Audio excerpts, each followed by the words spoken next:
Guys, this week we got a trailer for M. Night Shyamalan's Glass. It's the sequel to Unbreakable and Split, and we saw the first trailer at Comic-Con. I did a breakdown of it. Go check that out. Here, I thought we'd do just a quick little baby breakdown of the new details I got in trailer. That's right, we got another baby breakdown coming right at you. Customary spoiler warning in case we get too good at predicting stuff. Some people were saying, like, this trailer predicted too much, but all trailers predict stuff. So that's an invalid complaint. Not a prediction when it's actual pieces of a movie. Here we go. Well, first, let's talk about Bruce Willis's character. This is David Dunn. He has the powers of super durability and strength. He can bench press paint cans, along with the ability to touch people's hands, and he can see the bad things they've done. Remember that? Oh, there's more to it. He can touch people's hands, and he can bench press paint cans. That's what I remember. What if the paint cans have done a bad thing? Bench press paint cans.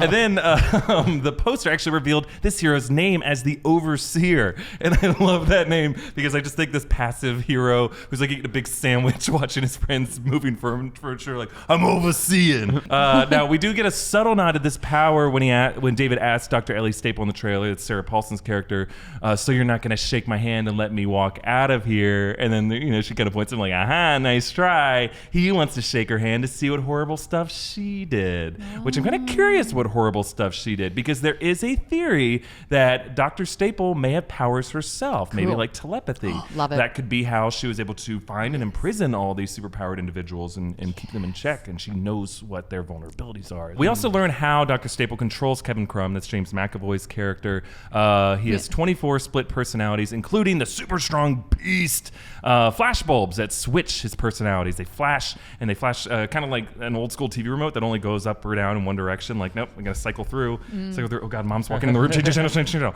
And then you can actually see these flash bulbs in his room, but you can also see them behind Dr. Staple in the community room. So like you can kind of see them. She brings them everywhere she goes to control them and keep them, but also to try to like trigger and see which like she can read his mind to be like, oh, I'm not talking to the right personality right now. I think most interestingly, we learn more about Elijah Price's motive in this movie. This is Samuel L. Jackson as Mr. Glass. He's a biddle-broned, comic book-obsessed criminal mastermind. We hear his voiceover telling Kevin, I need your abilities to get us all out of here to show the world we exist. And he tells David, I found someone who require your full potential. You shouldn't hide in the shadows. So you can kind of see what his plan is here. It sounds like he's kind of got this Magneto from X-Men personality, maybe even Killmonger. Like, if our advancement makes us superior, why should we hide? And if you remember, in Unbreakable, Mr. Glass orchestrated several terrorist disasters. He was hoping to find a hero and like bring him out of the shadows. Sounds like he's continuing with that plan with the Beast, like unleashing a super villain on the world. And I think this is one of the few times you see a villain's real motive already in the trailer. Like, I know what his goal is, and I think it's an interesting goal. But I also just like the way that this movie appears to be embracing Mr. Glass's mania for comic book tropes. Like, it's almost like a meta deconstruction of these whole idea. He's got that MG Mr. Glass sigil on his, it looks like an ascot or collar, whatever that is. I thought it was a necklace, but it's just like on it. And if you look at the color palette of these trailers and this footage, it's amazing. So there's like a purple versus green color palette, with purple being the color of Mr. Glass and green being the color of David Dunn. It was there in very muted terms. And you can see throughout the trailer, there's like imagery that's like, oh, if it's green here, this is like a heroic moment. If it's purple, this is a villainous moment. And you see that with the slow motion shot in the trailer of David unfurling his green raincoat. And it kind of looks like a superhero cape, the way it works. Right. There was a one thing you mentioned in Kevin's cell, you have the lights. In David's cell, there's sprinklers all over because water is his vulnerabilities. The way she's setting all this up, it doesn't seem like she's a great individual. Yeah, so you're thinking she's like maybe like Nurse Ratchet, kind of like Cookie's Nest 100%. style.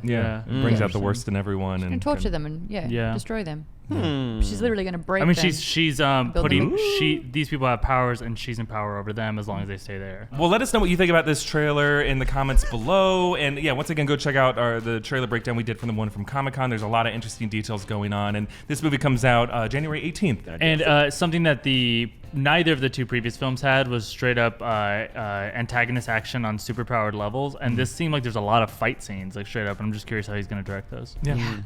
Let us know in the comments below. Thanks for watching.